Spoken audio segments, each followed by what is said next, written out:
آگے فرمایا یسألونک عن الاہلہ،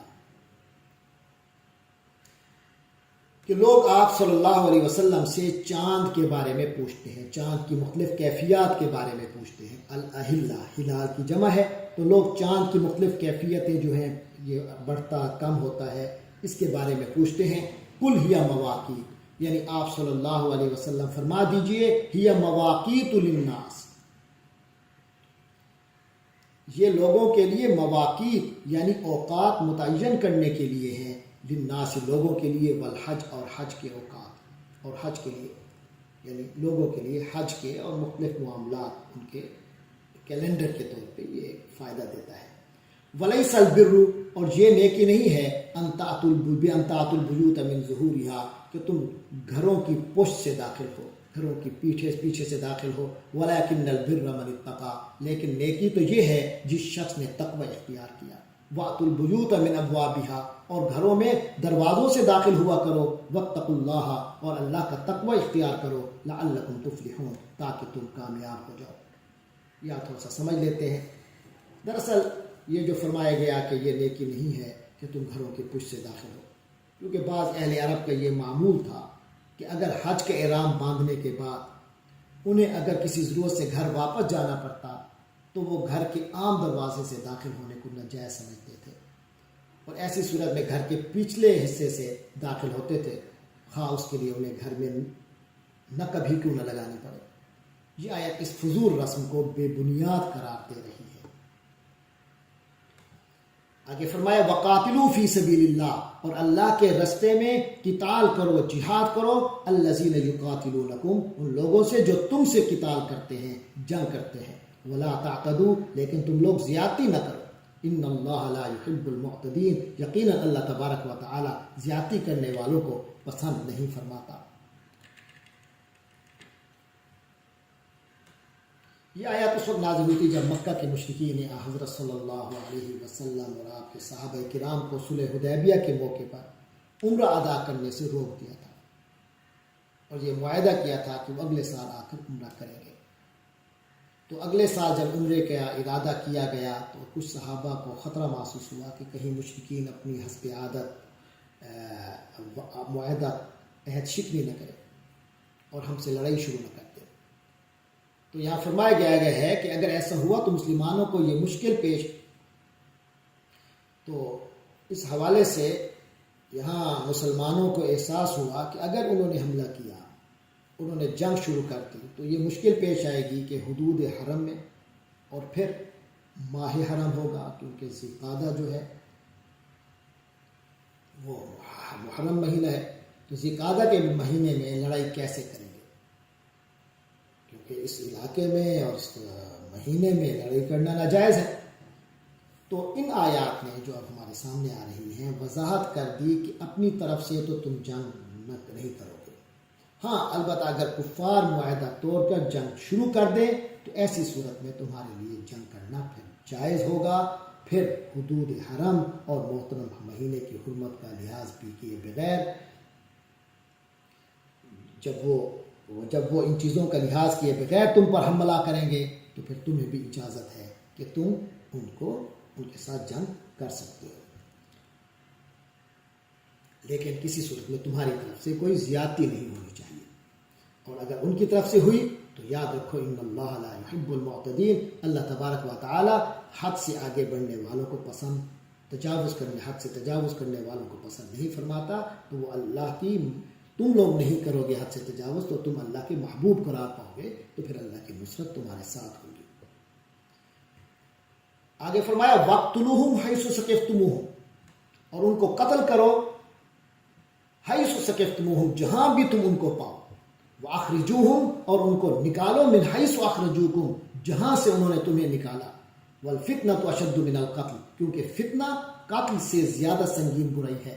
وَلَا تُقَاتِلُوهُمْ، اور ان لوگوں سے قتال مت کرو، عند المسجد الحرام، مسجد حرام کے پاس، حتیٰ اس وقت تک کہ یقاتلوکم فی، کہ وہ وہاں اس میں تم سے قتال کریں، یعنی اگر وہ اس مقام پر بھی تم سے قتال کریں تو پھر تمہیں اپنا جواب دینے کا حق حاصل ہے۔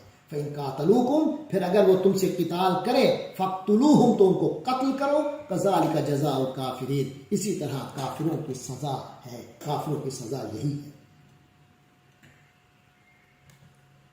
فَإِنِ انْتَهَوْا پھر اگر وہ باز آ جائیں فَإِنَّ اللَّهَ غَفُورٌ رَحِيمٌ تو بے شک اللہ تبارک و تعالی بہت بخشنے والا رحم فرمانے والا ہے۔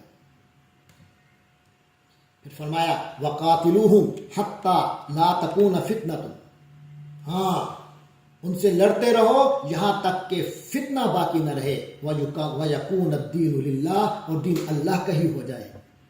فَإِنِ انْتَهَوْا پھر اگر وہ لوگ باز آ جائیں فَلَا عُدْوَانَ تو پھر کوئی زیادتی نہیں ہونی چاہیے، کوئی تشدد نہیں ہونا چاہیے، إِلَّا عَلَى الظَّالِمِينَ سوائے ظالموں کے، سوائے ظالموں کے کسی پر تشدد نہیں ہونا چاہیے۔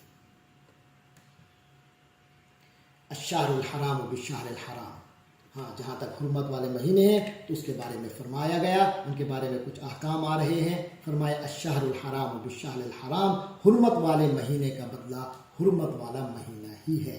والحرمات قصاص یعنی اس کا مطلب یہ ہے والحرمات قصاص اور جو حرمتیں ہیں ان میں بھی بدلے کے احکام جاری ہوتے ہیں۔ والحرمات قصاص اور حرمتوں پر بھی بدلے کے احکام جاری ہوتے ہیں۔ فمن اعتدى علیکم تو جو کوئی تم پر تجاوز کرے، زیادتی کرے، فاعتدوا علیہ بمثل ما اعتدى علیکم تو تم بھی اس کے ساتھ اس قدر زیادتی کر سکتے ہو جس قدر اس نے تمہارے ساتھ زیادتی کی۔ واتقوا اللہ اور اللہ سے ڈرتے رہو، واعلموا اور جان لو ان اللہ مع المتقین یقینا اللہ تبارک و تعالیٰ تو متقین کے ساتھ ہے۔ وَأَنفِقُوا فِي سَبِيلِ اللَّهِ اور اللہ کی راہ میں خرچ کرتے رہو، اللہ کے راستے میں مال خرچ کیا کرو۔ وَلَا تُلْقُوا بِأَيْدِيكُمْ إِلَى التَّهْلُكَةِ اور اپنے آپ کو اپنے ہاتھوں سے ہلاکت میں مت ڈالو۔ یعنی اگر جنگ میں جاتے ہو لیکن اس کی تیاری کر کے پیسہ خرچ کر کے تیاری نہیں کرتے تو گویا تم اپنے آپ کو ہلاکت میں ڈالو گے خود ہی۔ وَأَحْسِنُوا اور نیکی اختیار کرو، ان اللہ یحب المحسنین بے شک اللہ نیکی کرنے والوں سے محبت کرتا ہے۔ تو یہاں جہاد کے لیے جان تو قربان کرنے کے لیے اگر کوئی تیار ہے لیکن مال قربان کرنے کے لیے تیار نہیں ہے تو اس کے بارے میں فرمایا جا رہا ہے کہ اپنے آپ کو خواہ مخواہ کی ہلاکت میں مت ڈالو۔ آگے فرمایا وَأَتِمُّوا الْحَجَّ وَالْعُمْرَةَ لِلَّهِ حج اور عمرہ کو اللہ کے لیے پورا ادا کرو۔ فَإِنْ أُحْصِرْتُمْ پھر اگر تم لوگوں کو روک دیا جائے فَمَا اسْتَيْسَرَ مِنَ الْهَدْيِ تو جو قربانی میسر ہو اسی کو ہی پھر اللہ کے حضور پیش کر دو۔ وَلَا تَحْلِقُوا رُؤُوسَكُمْ اور اپنے سروں کو اس وقت تک حلق نہ کرو، ان کو اس وقت تک نہ منڈواؤ حَتَّى يَبْلُغَ الْهَدْيُ مَحِلَّهُ یہاں تک کہ جب تک قربانی اپنی جگہ تک نہ پہنچ جائے۔ فَمَنْ كَانَ مِنْكُمْ مَرِيضًا تو تم میں سے جو کوئی بیمار ہو او بھی اذن یا اسے کوئی تکلیف ہو من راسہ اپنے سر میں فَفِدْيَةٌ مِّن صِيَامٍ تو وہ پھر اس کا فدیہ دے گا۔ اس کی شکل کیا ہوگی؟ من صیام یا تو روزوں کی صورت میں، اور صدقۃ یا صدقے کی صورت میں، اور نسک یا قربانی کا فدیہ دے۔ فَإِذَا أَمِنْتُمْ پھر جب تمہیں امن حاصل ہو جائے، فَمَنْ تَمَتَّعَ بِالْعُمْرَةِ اور جو شخص فَمَنْ تَمَتَّعَ تو جو شخص تم میں سے فائدہ اٹھائے بِالْعُمْرَةِ عمرے کے ساتھ إِلَى الْحَجِّ حج کا بھی فائدہ اٹھا لے، فَمَا اسْتَيْسَرَ مِنَ الْحَدْيِ تو اسے وہ جو قربانی میسر ہو اسی کو ہی اللہ کے حضور پیش کرے۔ فَمَن لَّمْ يَجِدْ ہاں اگر کسی کو ایسا نہ ملے فَصِيَامُ ثَلَاثَةِ أَيَّامٍ اس کی طاقت اگر کسی کو نہ ہو فَصِيَامُ ثَلَاثَةِ أَيَّامٍ تو 3 دن روزے رکھے فی الحج حج کے دنوں میں، وَسَبْعَةٍ إِذَا رَجَعْتُمْ اور 7 روزے اس وقت رکھے جب گھروں کی طرف تم لوگ واپس آ جاؤ۔ تِلْكَ عَشَرَةٌ كَامِلَةٌ اس طرح یہ کل 10 روزے ہو جائیں گے۔ ذَلِكَ یہ حکم ان لوگوں کے لیے ہے لِمَن لَمْ يَكُنْ أَهْلُهُ حَاضِرِي الْمَسْجِدِ الْحَرَامِ جن کے گھر والے مسجد حرام کے پاس نہ رہتے ہوں۔ وَاتَّقُوا اللَّهَ اور اللہ سے ڈرتے رہو، وَاعْلَمُوا اور جان رکھو أَنَّ اللَّهَ شَدِيدُ الْعِقَابِ یقیناً اللہ تبارک و تعالی کا عذاب بڑا سخت ہے اللہ تبارک و تعالی سزا دینے میں۔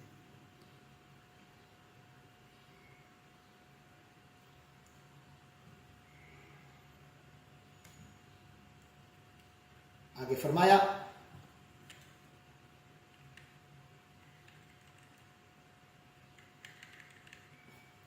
الحج اشہر معلومات، حج جو ہے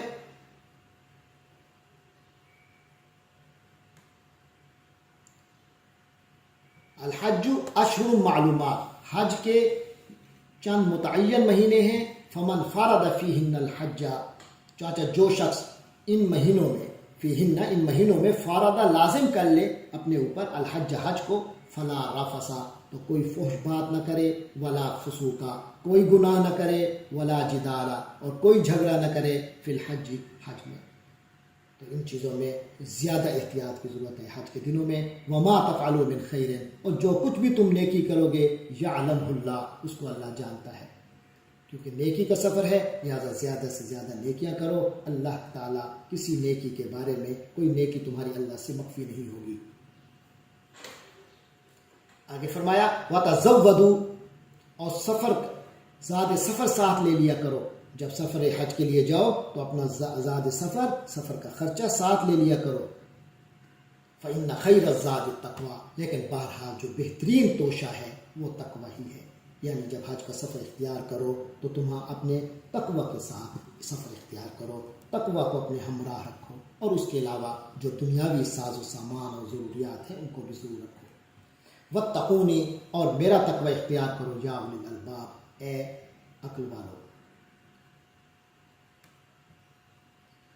لیس علیکم جناح، تم پر اس بات میں کوئی گناہ نہیں، ان تبتغوا فضلا من ربکم، کہ تم اپنے پروردگار کا فضل تلاش کرو.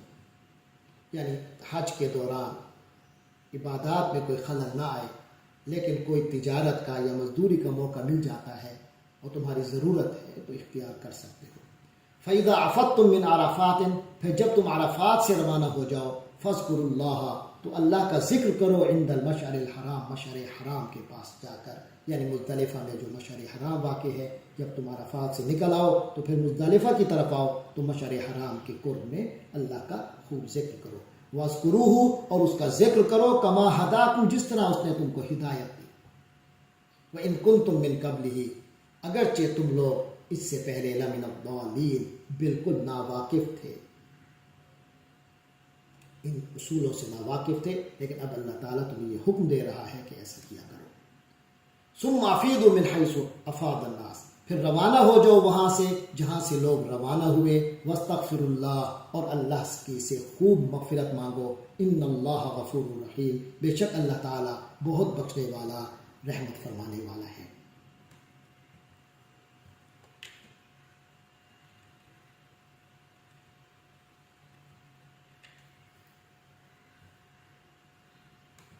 آگے فرمایا فَإِذَا قَضَيْتُم مَّنَاسِكَكُمْ، پھر جب تم اپنے ادا کر لو مناسککم، اپنے حج کے ادائیگیاں، اپنے حج کے کام پورے کر لو. فَاذْكُرُوا اللَّهَ، تو اللہ کو خوب یاد کرو، كَذِكْرِكُمْ آبَاءَكُمْ، جس طرح تم اپنے باپ دادوں کا ذکر کرتے ہو. یہ جاہلی دور میں وہ لوگ وہاں بیٹھ کر اپنے باپ دادوں کے کارنامے بیان کرتے تھے، اللہ کے ذکر کی بجائے ان چیزوں میں مشغول ہو جاتے تھے اور ایسی گپیں لگنا شروع ہو جاتی تھی. تو فرمایا کہ جب تم حج کے کام پورے کر چکو تو اللہ کا اس طرح ذکر کرو جیسے تم اپنے باپ دادوں کا ذکر کیا کرتے ہو. یہ مینا میں اکٹھے ہوتے تھے اور باپ دادوں کا ذکر اور ان کے مناقب بیان کرنا شروع کر دیتے تھے. فرمایا او اشد ذکرا، یا اس سے بھی زیادہ ذکر کرو. فامن الناس من یقول، فرمایا کچھ لوگ ایسے ہیں جو کہتے ہیں ربنا آتنا فی الدنیا، اے اللہ ہمیں دنیا میں عطا کر، حسنتاً بھلائی. یعنی کچھ لوگوں کی نظر صرف دنیا میں کھپی ہوئی ہوتی ہے اور صرف دنیا کی بھلائیاں تلاش کرتے ہیں اور اللہ سے مانگتے ہیں. فرمایا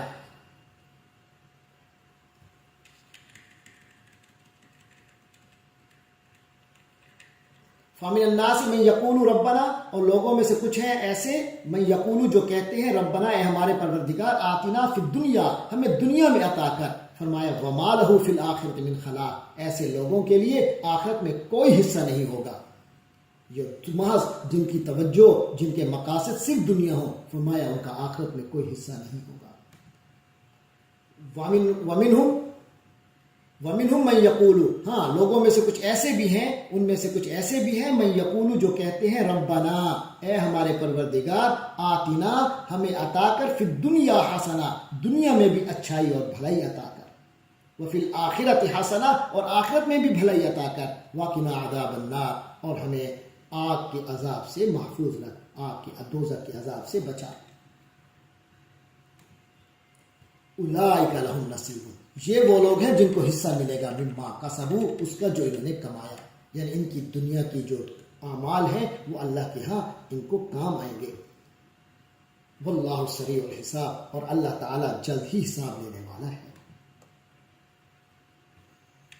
وَاذْكُرُوا اللَّهَ، فرمایا اور اللہ کو یاد کیا کرو، فی ایام معدود، فی ایام معدودات، اور اللہ کو گنتی کے ان چند دنوں میں جو تم حج کی، جب تم منا میں مقیم ہو تو اللہ کو خوب یاد کرتے رہا کرو۔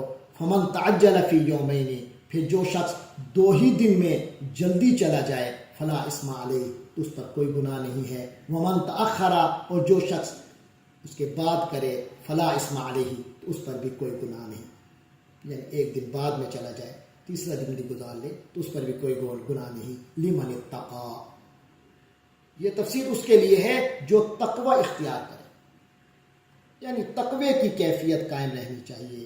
اس کے بعد 2 دن لگاؤ یا 3 دن لگاؤ، اس سے کوئی 2 دن لگانے میں یا 3 دن لگانے میں کسی عمل میں کوئی گناہ نہیں ہے، لیکن تمہارے اندر تقوی کی کیفیت قائم رہنی چاہیے۔ واتقوا اللہ، اور اللہ کا تقوی اختیار کرو۔ واعلموا، اور جان لو، انکم الیہ تحشرون، کہ تم لوگ اسی اللہ ہی کی طرف تم سب کو اکٹھا کیا جائے گا، جمع کیا جائے گا۔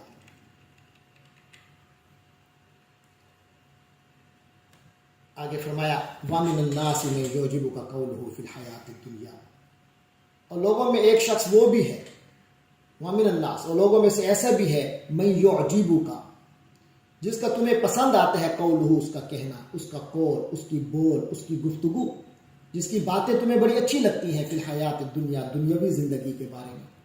وَيُشْهِدُ اللَّهَ، اور وہ اللہ کو گواہ بنا کر کہتا ہے، عَلَى مَا فِي قَلْبِهِ، جو کچھ اس کے دل میں ہے، یعنی جو کچھ اس کے دل میں ہے اس پر وہ اللہ کو گواہ بھی بناتا ہے، جھوٹی قسمیں بھی اٹھاتا ہے۔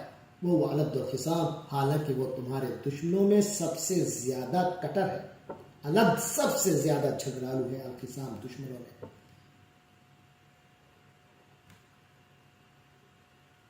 یہاں منافقین میں سے ایک گروہ کا تذکرہ ہو رہا ہے، تو بعض لوگ ایسے تھے کہ ان کی زبانوں پر بھی نفاق واضح طور پر ظاہر ہو جاتا تھا،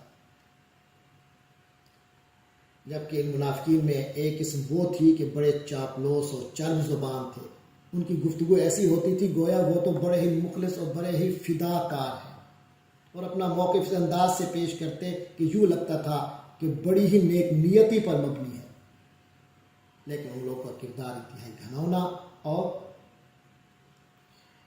بہت خطرناک ہوتا تھا۔ لہذا ان لوگوں کے بارے میں یہ کہا گیا ہے۔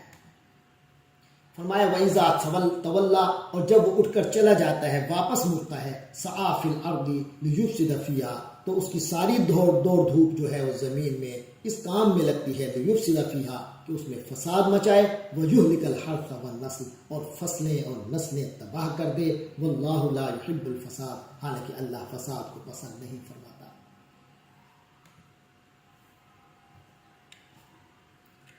آگے فرمایا وَإِذَا قِيلَ لَهُ اتَّقِ اللَّهَ، پھر جب اس سے کہا جاتا ہے اتق اللہ، ارے اللہ کا خوف کر، اخذتہ العزہ،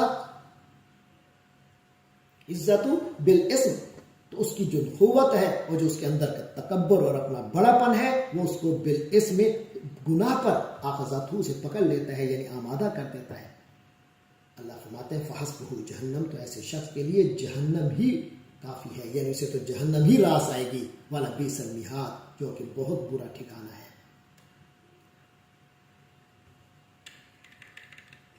جبکہ ایسے لوگوں کے مقابلے پر ایسے لوگ بھی ہیں، فرمایا وَمِنَ النَّاسِ، لوگوں میں سے کچھ ہیں، مَن یشری نفسہ، جو اپنے آپ کو بیچ ڈالتے ہیں، ابتغاء مرضات اللہ، اللہ کی رضا چاہنے کے لیے، اللہ کی رضا ان کی چاہت ہوتی ہے، اس کے لیے وہ اپنے آپ کو دو پہ لگاتے ہیں، انہیں کوئی ان کے مفادات نہیں، مفادات رکاوٹ نہیں بنتے مفادات کی بجائے، وہ بلکہ خود اپنی ذات کو ہی اللہ تبارک و تعالی کی رضا کے لیے قربان کر دیتے ہیں۔ واللہ رؤوف بالعباد، ابتغاء مرضات اللہ، اللہ کی رضا کی تلاش میں، واللہ رؤوف بالعباد۔ تو جو لوگ ایسا کرتے ہیں وہ سن لیں، واللہ رؤوف بالعباد، اللہ تعالیٰ اپنے بندوں پر بڑا مہربان ہے۔ آگے فرمایا یا ایھا الذین آمنوا ادخلوا فی السلم کافہ، اے ایمان والو اسلام میں پورے کے پورے داخل ہو جاؤ، ولا تتبعوا خطوات الشیطان، اور شیطانوں کے نقش قدم پر مت چلو، انہ لکم عدو مبین، یقیناً وہ تمہارا کھلا دشمن ہے۔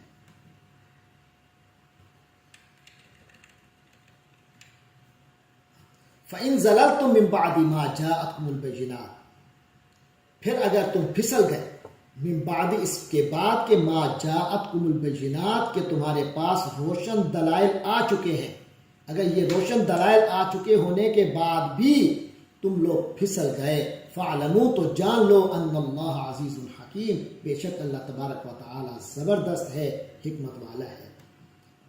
هل ينظرون، تو اب یہ کہا جا رہا ہے کہ یہ کفار جو اتنی واضح روشن نشانیاں آنے کے باوجود ایمان نہیں لا رہے، تو اس کی وجہ کیا ہے؟